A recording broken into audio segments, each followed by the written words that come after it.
Okay, we're on Avodah Zarah, Perak Aleph, Mishnah, 8th Mishnah, in the first chapter of Masechet Avodah Zarah. We're continuing on discussing prohibitions related to Jewish interaction with non-Jews. Says the Mishnah, "Ve'en osin tarshitin la'avodah zarah." You're not allowed to make adornments, a jewelry for Avodah Zarah. Kutlaot unizamim v'tabaot. Tabaot are rings. Nizamim are nose rings. And kutlaot are, the Kahatzi says, kutlaot are sharsharot. They are necklaces. Rabbi Lezer says, "B'sachar mutar." If they pay you, it's permitted. Okay. The Kahatzi says something really interesting. This is a very, very, very surprising comment. You would say, "Oh, you can make." I mean, it seems like an obvious halacha. You can't make adornments for Avodah Zarah.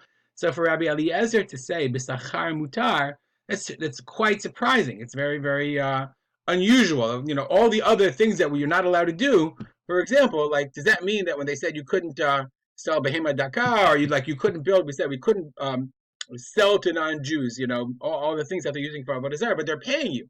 You can't build. You know, build part of their religious buildings, etc., etc. So the Kahati says, Rabbi Lezer b'Schar Mutar, he says, "Benusach acher ein gorsin et kol hapiska azot." Right? In another nusach, we don't have this in a girsa. Shalom istaber hadavar shiatir ezet tana la'asot b'chadchilach tishetei avodah zarah. He quotes the Tosfos down to. He says it doesn't make sense that a tana would permit using of permit making adornments for Avodah Zarah as long as they're paying. Well, as long as they're paying you, it's okay. That's really quite surprising. I'll just give you an example. This is the Kaufman Ketav Yad, the Ketav Yad that appears in the Mishnah of I guess David Kaufman. It's a collection of a Ketav Yad of the Mishnah. Okay, so we learned, Ein Mocher Nehem, right? Dovim v'Harayot, okay, the things you're not allowed to build. Ein, okay. Kipa Shema Amidem Avodah Zarah Livno Aser Livno Ta, right? Any place that they put Avodah Zarah in the bathhouse, and then it goes Ein Mochin B'Mechuba Lekarka. You can't sell them. Okay, things connected. So let's look in our Mishnah what we have. Okay, here we are. Ein Mochin Dubim Arayot. Da da da da. Okay, Higiu LeKipa, and then the next line is Ein Mochin B'Mechuba Lekarka, meaning this entire, in the Kaufman version, this entire sentence doesn't exist. It doesn't appear, which makes you wonder. I mean, this is a study of Talmud, a study of Kitvei Yad.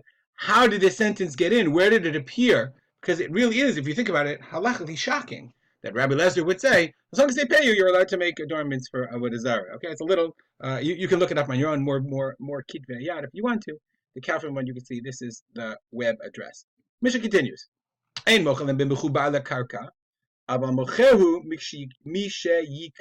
can't sell things to the non-Jew when they're connected to the ground, but you can sell mishikatzet when they're cut. Why can't you sell? Because we're going to learn that this is talking obviously about situations where you can't actually sell the karka itself, the land. Why can't you sell things in karka? Okay, so we'll see in a second. We'll see in the continuation of the Mishnah. Rabbi Yehuda says, "Mocherhu lo almanat lakotz." But even if it's connected to the ground, since you can sell, like, let's say, lumber. Okay, so if I want to sell him lumber that before it's cut, uncut lumber, unchopped wood, trees for the wood, you can do it. So Rabbi Yehuda says you can sell him the trees on the condition that he's going to cut. Why? So we're going to have a machloket between Rabbi Meir and Rabbi Yossi. So we're now going to learn the position of Rabbi Meir, and then we'll see. I made it into a chart because it makes it a little easier to see. You can't sell houses to non-Jews in Eretz Yisrael, and certainly not sadot, fields. Syria, we've learned this many times before. Syria is Aram Tzova, is the area conquered by David Hamelech, King David, but was never really settled and considered Eretz Yisrael. It's Eretz Yisrael d'Rabbanan. Maskirim lehem batim. You can rent houses abalo sadot, but you cannot rent them fields. So you're not allowed to sell to non-Jews, according to Rabbi Meir, whether it's in Eretz Yisrael or Syria. In Chutz La'aretz you can sell them houses. Umaskirim sadot, you can rent them fields. Sivei Rabbi Meir. So says Rabbi Meir. Why? What's the problem of Emaskirim lehem batim?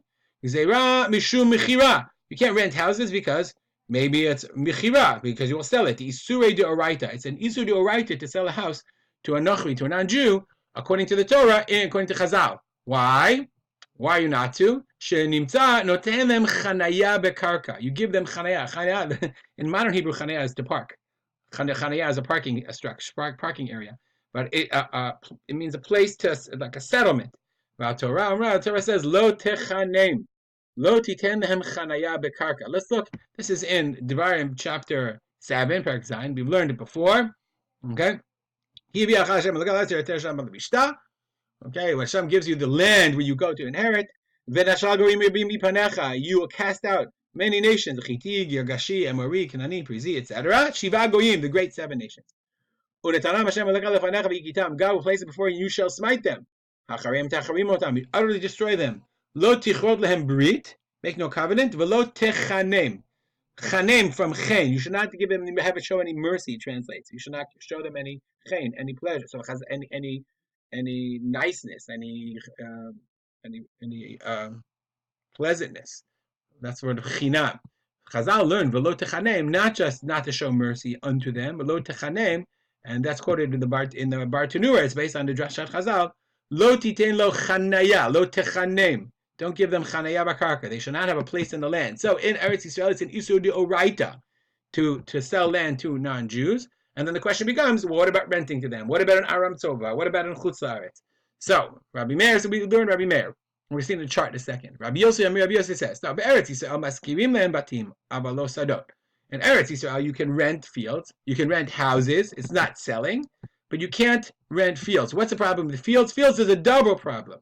Sadot are tarte de isura, double problem. Chanaya b'karka, that we've learned. If a person has a field, that gives him a sense of permanence in the land.